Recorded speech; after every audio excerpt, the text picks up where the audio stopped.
நவுன்ன்றது ஒரு பெயர்ச்சொல். For example things, place, names. Things pen, name Sam, place Singapore. இந்த மாதிரி சொல்றதுக்கு வந்து ஒரு நவுன்ன்றது இதுதான். Then pronoun. ப்ரொனவுன் வந்து replacing the noun. He, she, it, they, I, we, you, it இந்த மாதிரிலாம் நம்ம யூஸ் பண்ணுறதுக்கு வந்து ப்ரொனவுன்னு பேர். நெக்ஸ்ட் வந்து வெர்பு. வெர்புன்றது வந்து ஒரு ஆக்ஷன் வேர்டு. ரன்னு, ஈட்டு, ஸ்லிப் நம்ம என்னென்ன செயல் செய்கிறோமோ அது எல்லாமே வெர்பு தான். அடுத்து வந்து அட்ஜெக்டிவ்ஸ். அட்ஜெக்டிவ்ஸ்ன்றது ஒரு மாடிஃபையிங் அண்ட் வந்து describing the noun. For example ஒரு பையன் இருக்கான். அந்த பையன் எப்படி இருக்கான்? அமைதியாக இருக்கானா? ஒரு அழகான ஒரு பையன் அப்படின்னா ஒரு குட் பாய் அப்படி சொல்லலாம் நம்ம. அதே மாதிரி அட்வெர்ப். அட்வெர்ப்ன்றது ஒரு வெர்பை வந்து டிஸ்கிரைப் பண்ணுறது.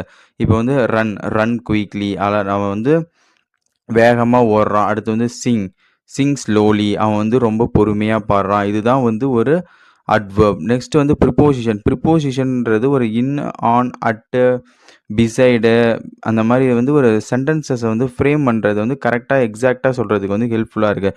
கன்ஜங்ஷனில் வந்து 2 டைப்ஸ் இருக்குது. Subordinate conjunction and coordinate conjunction. இது வந்து இது ஒரு வேர்ட்ஸ் ஆர் சென்டென்சஸை வந்து ஜாயின் பண்ணுறதுக்கு யூஸ்ஃபுல்லாக இருக்குது. Then final one is interjection. Interjection வந்து இது எதுக்காக யூஸ் பண்ணுதுன்னா ஒரு நம்ம express a strong emotion. Yahoo, wow, alas, wow, oops அந்த மாதிரி நம்ம சொல்கிறது